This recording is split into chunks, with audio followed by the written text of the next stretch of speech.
The fact is that the origin story of Dr. Pepper is steeped in lore and legends, marked by contradicting versions and no conclusively confirmed facts. What follows is going to be our attempt at sorting out that mess, while also in the process, for reasons that will soon make sense, diving into the fascinating reason why 18 is considered the age that we become adults, whether two people really are the only individuals who know the full recipe for Coca Cola, and much, much more. So let's dive in, shall we? We've got plenty to get to. The most widely accepted origin story for Dr. Pepper takes us back to Waco, Texas in 1885, and more precisely to the old corner drugstore owned by pharmacist Wade Morrison, originally from Christiansburg, Virginia. That very year, a young pharmacist called Charles Alderton moved into town with his wife, Lily Walker. Alderton originally hailed from Brooklyn, but had conducted his medicinal studies in England and Texas. Charles and Lily married in October of 1884 in Galveston, Texas, where he ran a small flavor extract business called Alderton & Co. In early 1885, a fire destroyed the business premises, which may have led to the Aldertons' decision to move to Waco. Charles soon found employment under Wade Morrison, and perhaps due to his experience with flavor extracts, he found keen interest in the shop's soda fountain. On this, like many drugstores of the era, Morrison's establishment had a soda fountain, very popular with his clientele. For the non-initiated, this was essentially a bar where patrons could mix carbonated water with various, often fruity syrups of their choice, with generally it's alleged that the concoctions had health benefits because, well, sure, why not? The story goes that Charles Alderton was enamored by the smell of different syrups, how they mixed in with the air and then wafted through the store. Eventually, he decided to recreate that unique scent and convert it into a new flavored fizzy drink. Alderton experimented with several different combinations of syrups, juices, herbs, and other ingredients, keeping meticulous notes in his journal. He finally hit upon the right mix, the very essence of that captivating soda fountain smell, and then concentrated it into carbonated pop.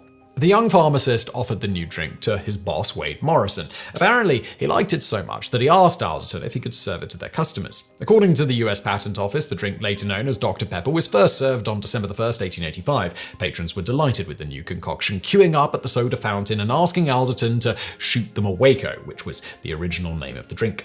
It clearly needed a new, more appealing brand, and ultimately Dr. Pepper was settled upon, which was initially stylized with a period, but that was dropped in the 1950s. And here lies the first mystery. How did Wade Morrison come up with this name? Not even the curators at the Dr. Pepper Museum in Waco know for sure, admitting that they have collected over a dozen different stories on how the drink came to be known as Dr. Pepper. If we want to stick to the most widely circulated hypothesis, the name Dr. Pepper, the drink, was inspired by an actual Dr. Pepper, Dr. Charles T. Pepper to be precise. Charles became Dr. Charles after earning a medical degree from the University of Virginia in 1855. When the Civil War broke out, he served as an army surgeon with the Confederacy.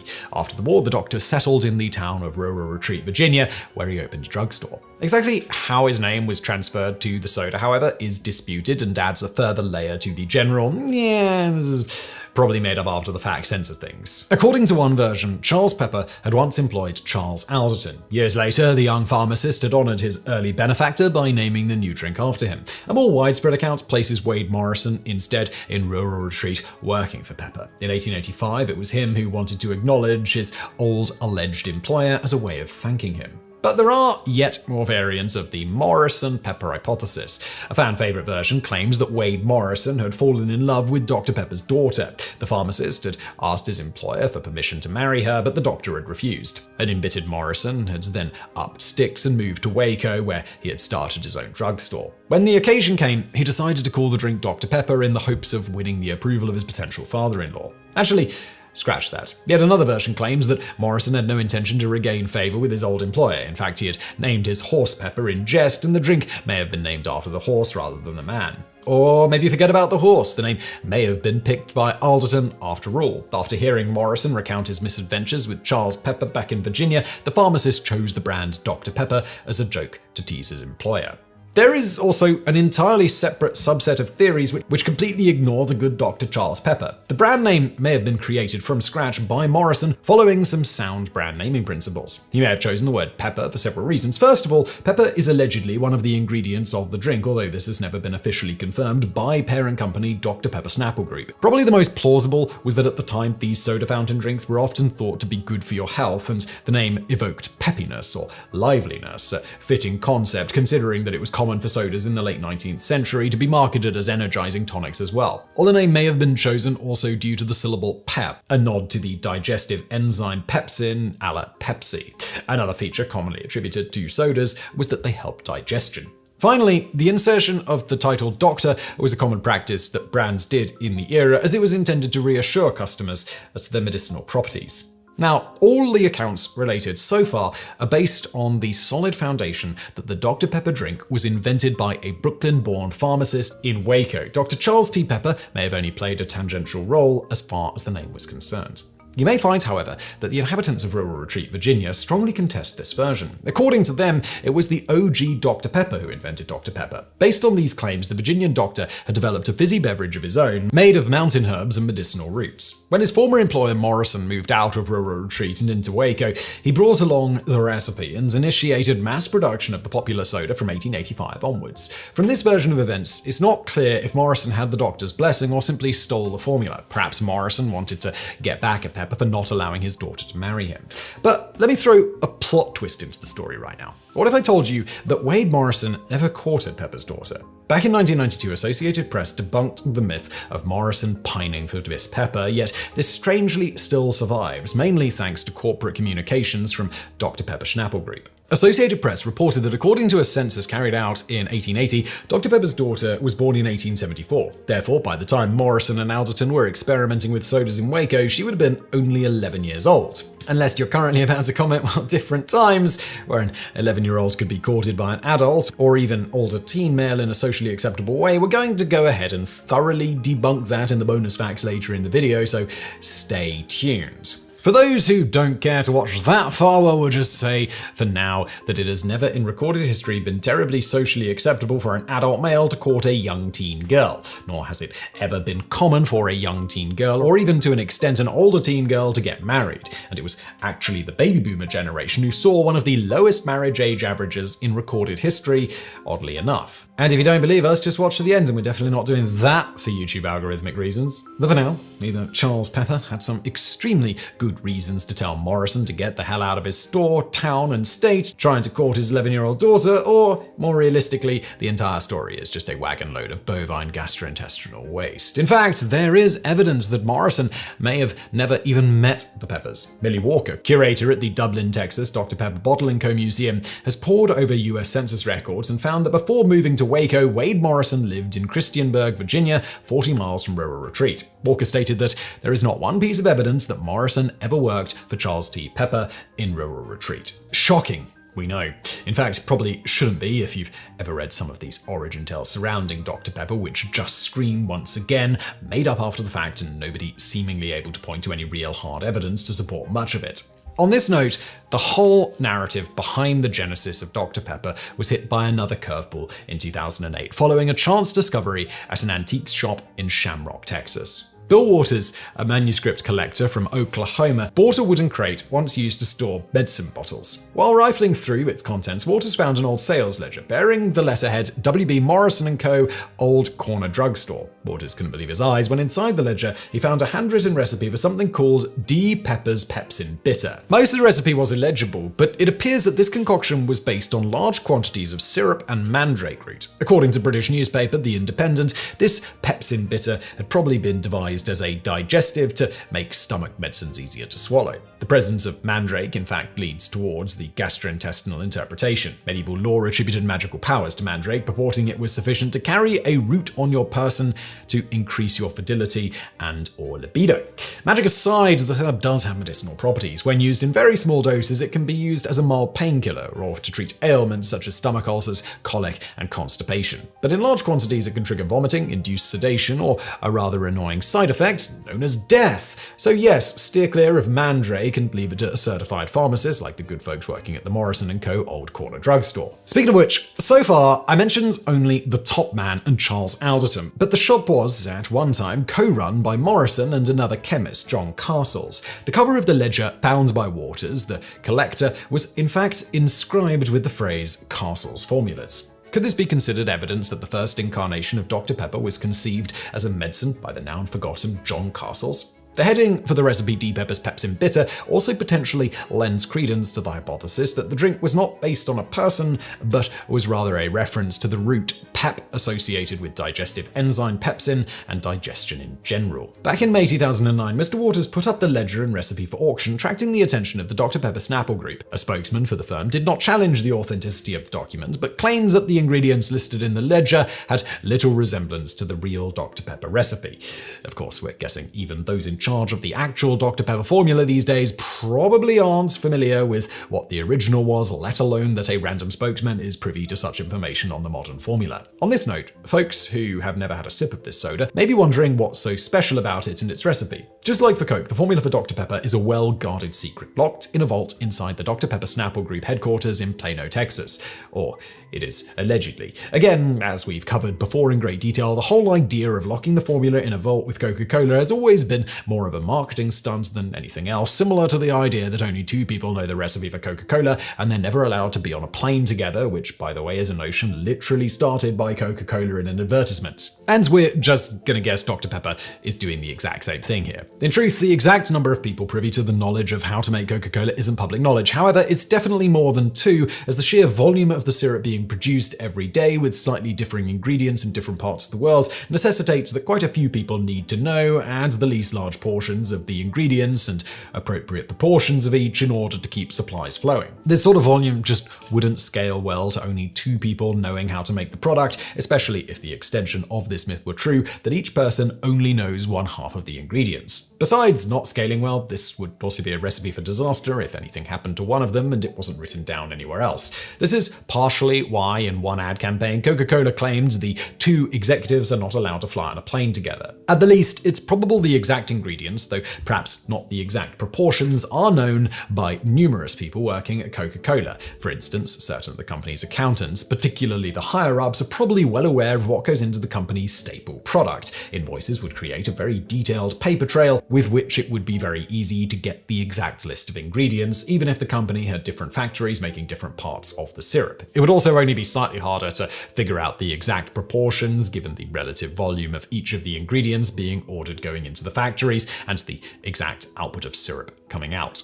Going back to the vault, while Coca-Cola does have a cartoonishly large vault in Atlanta, Georgia that allegedly holds their recipe, it strains credibility to think that this is the only place the recipe can be found in written form. And it wouldn't be surprising at all if it isn't even in there. You see, the latest vault was also all part of a publicity stunt for Coca-Cola's 125th anniversary in 2011. The fact that this custom vault is part of the world of Coca-Cola and they turned it into an interactive exhibit for the public would once again suggest that they, like most likely also with the case of Dr. Pepper, are more concerned with the publicity and enigma surrounding the formula than the actual information it contains. But going back to Dr. Pepper, all we know for sure is that the recipe, or at least the original version of it, with the modern formula very likely being quite different than its ancestor, is or was a combination of 23 different ingredients allegedly known only by 3 senior company executives at any one time. Which, once again, if your bullshit-o-meter is going crazy, we're not going to judge you on that one. On this formula, fans of the drink have tried to retro-engineer the recipe, and the most detailed attempt so far includes the following 23 flavors: amaretto, almond, blackberry, black licorice, caramel, carrot, clove, cherry, cola, ginger, juniper, lemon, molasses, nutmeg, orange, prune, plum, pepper, root beer, rum, raspberry, tomato, and vanilla. Deep breath. Is this an accurate listing though? Surely our taste buds are not refined enough to suggest an alternative formula, but we're going to challenge the presence of prune there. In its initial years of business, the Dr. Pepper company went to great lengths to dispel the rumor that their juice contained prune juice. Allegedly, this rumor was circulated by rival soda companies to insinuate that Dr. Pepper had laxative properties, but that's in itself a rumor which can be added to the pile of unsubstantiated lore which surrounds the drink. If we were to summarize what we know, the only certain conclusions we can draw about these matters are: we will never be entirely certain of who first came up with the recipe for Dr. Pepper, although Alderton, with initial inspiration from Castle, seems plausible enough based on evidence at hand. We will never know for sure who or how they came up with the name, though the Pepsin, Peppy line of reasoning does seem pretty reasonable, as does noting how common it was to include doctor to the name of such supposed health tonics. And we'll never find out what is the original recipe. And indeed, even if Dr. Pepper announced the current recipe, it likely only bears resemblance from the OG. So, now at this point, you might be wondering how Dr. Pepper grew from that little shop in Waco to be beloved by nerds the world over today. On this, we could be a lot more definitive. After its invention in 1885, the citizens of Waco went crazy for the stuff, so much so that Morrison and Alderton sensed a business opportunity and started selling their flavored mixture to other soda fountain operators in town. But demand kept growing, dwarfing supply. Morrison realized he needed a business partner to scale up production. He found one in Robert S. Lazenby, a young beverage chemist and owner of the Circle A Ginger Ale Company in Waco. Lazenby loved Dr. Pepper and was happy to give it a shot. Charles Alderton, on the other hand, had lost interest in the sector of fizzy drinks and was happy to sell the rights to use his recipe to his business associates. Alderton lived in Waco most of his life, focusing on pharmaceutical work and his commitments with the local Masonic Lodge, of which he later became master in June of 1911. After remarrying in 1919, Alderton joined the Waco Drug Company, overseeing the company's research lab. He would later be recognized as one of the leading chemists in the south of the US. But let's return to Morrison and Lazenby.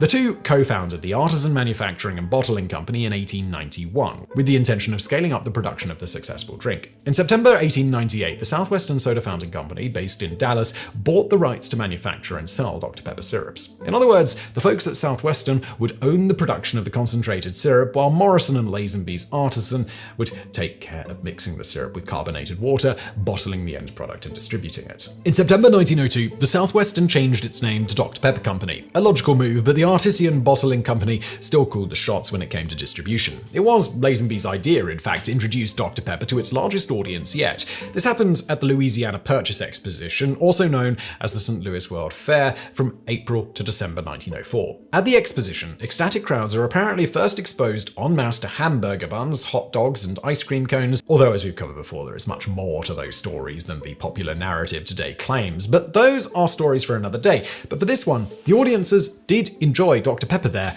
and it was an instant hit. In 1920, the Artisan Manufacturing and Bottling Works was absorbed into the Circle A, Lazenby's original corporation. The new entity became the only authorized bottler of Dr. Pepper concentrate, but they had little cause to celebrate. Rises in prices of commodities and in bottling taxes caused the company to file for bankruptcy in June of 1923. 1 month later, what remained of Circle A was incorporated into the Dr. Pepper Company, finally placing production of concentrate and bottling under one roof. Under the guidance of Lazenby's son-in-law, John O'Hara, Dr. Pepper continued to grow in popularity thanks to well-conceived marketing strategies. O'Hara's company employed the Tracy Locke Dawson Advertising Agency, or TLD. In 1926, TLD execs learned about an interesting study published by Dr. Walter H. Eddy at Columbia University. The study found that the blood sugar levels of the average individual were at their lowest around 10:30 a.m., 2:30 p.m., and around 4:30 p.m. Copywriter Earl Racy came up with the slogan, "Drink a bite to eat at 10, 2, and 4. This was an incredibly successful strapline, which earned Earl Racy a $25 bonus. That's $432 adjusted for inflation, which is kind of a stingy reward if you ask me, as the 10-2-4 concept was also incorporated into the logo and remained in use until the 1970s. Moreover, it laid the foundation of Dr. Pepper's image as a liquid pick-me-up for busy people conducting useful work. This became very useful during World War II, when the US rationed sugar, a much-needed ingredient for the explosive industry. The Dr. Pepper Company responded by issuing a booklet called The Liquid Bite, explaining how their soda could act as an energy booster for soldiers and workers. Although, while sugar can indeed provide energy for physical activity similar to any other carb, we would just like to point out here that it is a myth that sugar makes anyone, including kids, hyper or anything of the sort. That is absolutely not a thing. In any event, in the post-war era, the drink maintained its identity as an energizing tonic and was advertised with the slogan, "The Friendly Pepper-Upper." In the 1960s and 1970s, it became clear to the Dr. Pepper Company, later Dr. Pepper Snapple Group, that they could not compete against the giants of the soft drink business, such as Coca Cola and Pepsi. In another stroke of advertising savviness, the new brand identity switched from sugary energy to originality and uniqueness. First, Dr. Pepper embraced the slogan, "The most misunderstood soft drink," followed by "The most original soft drink even in the whole wide world." And finally, "Be a Pepper, be you." We could not agree more. Even if you've never tried Dr. Pepper, or even if you find that its combination of allegedly 23 ingredients is not to your taste, it is undeniable that this drink stands aside from others in the market. Just don't try and drink it when it's gone flat and warm. Goes from the nectar of the gods to chemical pig swill. Bonus fact. Going back to the whole teen girl marriage thing as alluded to previously, this has never, in recorded history, been the norm outside of with the royals occasionally, which is likely where this myth comes from. As for the rest of the human populace, while certainly there was a little more wriggle room than in modern times, in many places, setting the line at 18 plus, as in very modern times, was more or less the norm. For example, a study performed by the National Bureau of Economic Research, NBER, on marriage in North America and Western Europe found that young women from the 17th through 19th centuries were not all that young when they got married. Case in point, in Massachusetts, records dating from 1652 to 1800 demonstrate that the mean age of first marriage for ladies was between 19.5 and 22.5 years, and records for other colonies reflect similar ages. In fact,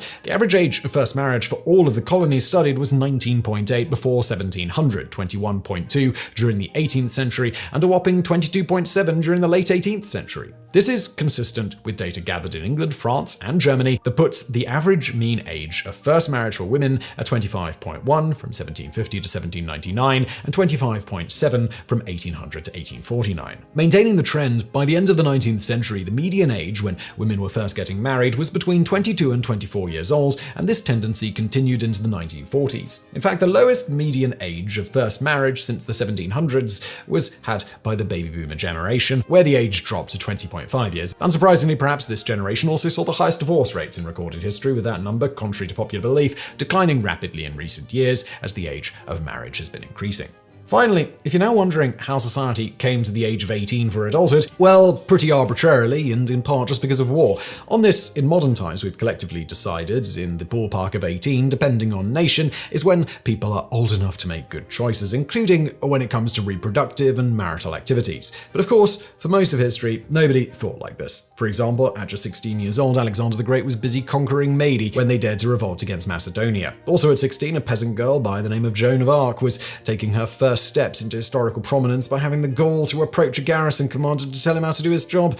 At 15, when Charles Audran en Passants was busy inventing the precursor to the modern automobile. At 16, Julius Caesar was heading his family after his father's death. History is littered with individuals accomplishing remarkably adult things long before the age that most countries today would say that they're sufficiently mature enough to be considered an adult. But in any event, unsurprisingly for parts of history, the issue of when someone was ready to take over various adult activities largely fell to their family, not the government to decide. And this too included marriages, accounting for some of the wiggle room that we previously discussed. Nevertheless, while maturity levels vary greatly from person to person, and the people who know the individual best may be able to determine things for everyday activities, a number that generally fits everyone is often needed to set certain communal laws. Going back to why specifically 18, at least in the United States, it used to be 21, but seemingly was at least partially reduced because that's the age when most people graduated high school, and the majority of people in the United States attended such a public institution when the switch was made. As for why the age was changed at all, the reasons behind this include massive improvements in public education since the 21 number was originally set, recognition that 18-year-olds were able to enter into legally binding contracts, get married, have children, and could